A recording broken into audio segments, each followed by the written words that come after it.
Good morning student. Welcome to the Gyan Niketan Girls School. Students, in the last class we have already discussed about the work of river, their formations. Today we will discuss about the work of sea waves, work of ice and work of wind. So first we will discuss about the work of sea waves. In that we will study about sea cave, sea arc, stacks and sea cliff.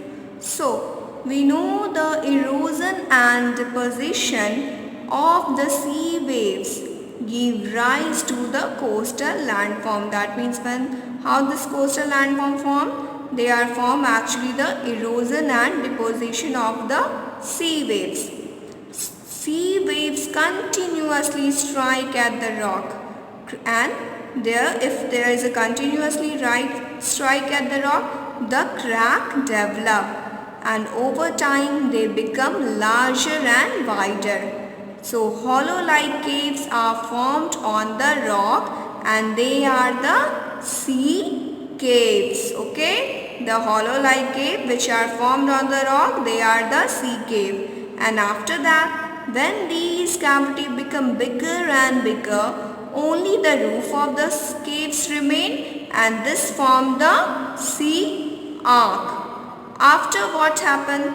Erosion breaks the roof and only walls are left. When the pressure are just again, that means waves are once again coming, erosion breaks the roof and only walls are left, and these wall-like features are called stacks.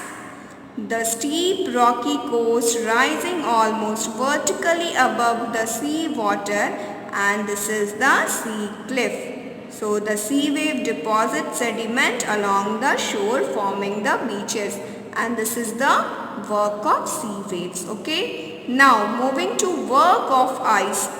We know in the work of ice, glacier play the important role. So what is the glacier? The glacier are the rivers of ice. Glaciers are the rivers of ice which do erode the landscape by bulging soil and stone to expose the solid rock below. And glaciers carve out deep hollows. So when the ice melts, they get filled up with water and become beautiful lake in the mountain. So how the lakes are formed in the mountain? When the ice melts, they get filled up with water and become beautiful lake. And the material which are carried by the glacier. So what are the material? They are the rocks. Either the rock are the big and small, sand and silt. They are get deposit.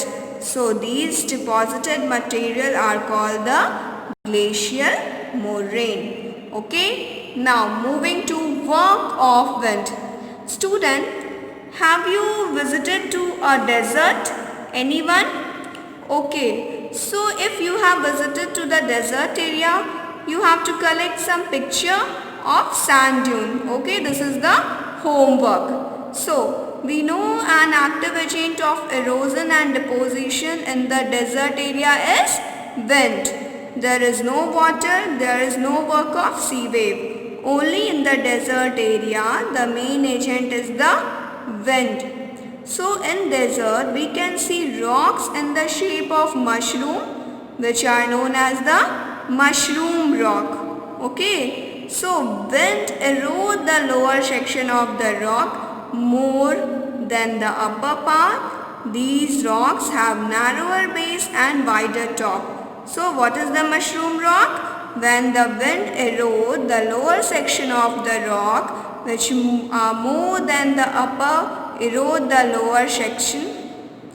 So therefore such rock have narrower base and wider top, and when the wind blow, it lifts and transports sand from one place to another.